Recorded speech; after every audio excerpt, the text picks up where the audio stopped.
Hello, AgEcon. Welcome to the first of what's going to be several modules in our course. And what more fitting to start off with than what is economics? So by the end of this presentation, you'll understand a little bit more about why we're here, what economics is, and why it matters to you as an individual. So to get started, we're going to first define economics. We'll go over some key terms. We'll introduce an activity that we'll work on a little bit more in class, all about French fries. And then we'll talk a little bit about the idea of scarcity and kind of scaffold that, because you will see that again here in the coming days. So let's get started. Our presentations will always begin with some type of objective for you all. And there's generally going to be between 3 and 10 objectives for each section of our course. The reason I do this is just as a way for you to review the key concepts from what I was hoping you get out of the presentation. And if at the end of the presentation you don't know if you met an objective, you can go back to the corresponding slides and review so you're good to go for the test. So the 3 learning targets for us today are the following. I can define economics in my own words. I can identify the factors of production and items I use on a regular basis. And I can connect the concepts of scarcity and choice. So in your cheat sheet, I want you to respond to the following by saying if you agree or disagree and why. The only one limiting your experience is you. Since you'll likely get exactly what you expect, it wouldn't hurt to raise your expectations. Want more, ask for more, and accept more. So go ahead, hit pause, go ahead and respond to this prompt in your cheat sheet. It's always kind of fun for me to read these and see how everyone thinks on this particular prompt. And you'll see us connect back to this idea or this quote several times here throughout the course.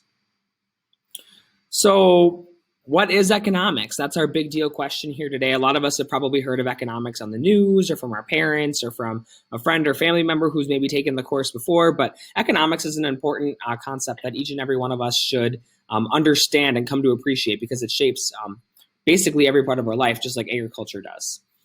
Some ideas of what economics is: government. Okay, the government kind of controls our economy and how that works by enacting different policies, and we'll talk about those policies in Unit 3 of our course. Economics is also money, right? The money that we spend every day, whether it's going to buy some gas or a coffee, or maybe we're buying a gift for the holidays. Money shapes us, and it drives what we can and cannot purchase. Jobs is also economics, because behind every cup of coffee that we buy, behind every book that we buy, behind every food item that we buy, crackers right there, there's a job there, and someone has to be paid to produce those crackers or produce that labor. Stocks is also a form of economics. When we invest in a company, we purchase stocks or shares. We'll talk about that a little bit later. Agriculture is a big part of economics. The farmers that produce the food, the fiber, the oil, etc., the animals that we enjoy, whether it's directly or through a byproduct, economics shapes that.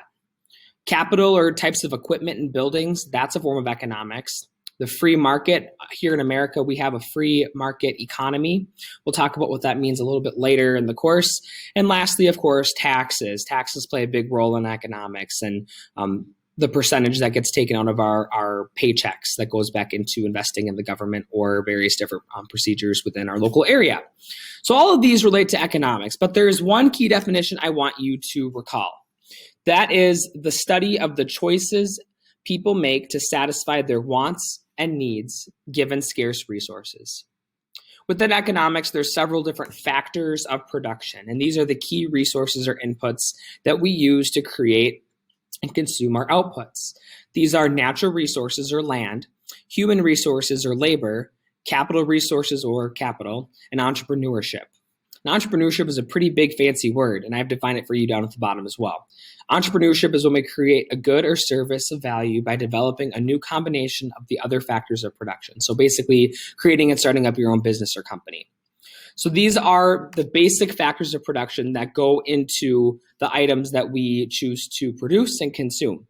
So we will scaffold this idea several times here throughout this presentation, but hopefully this gives you a good introduction as to what economics is and why you should care. Thanks for watching. See you in the next video.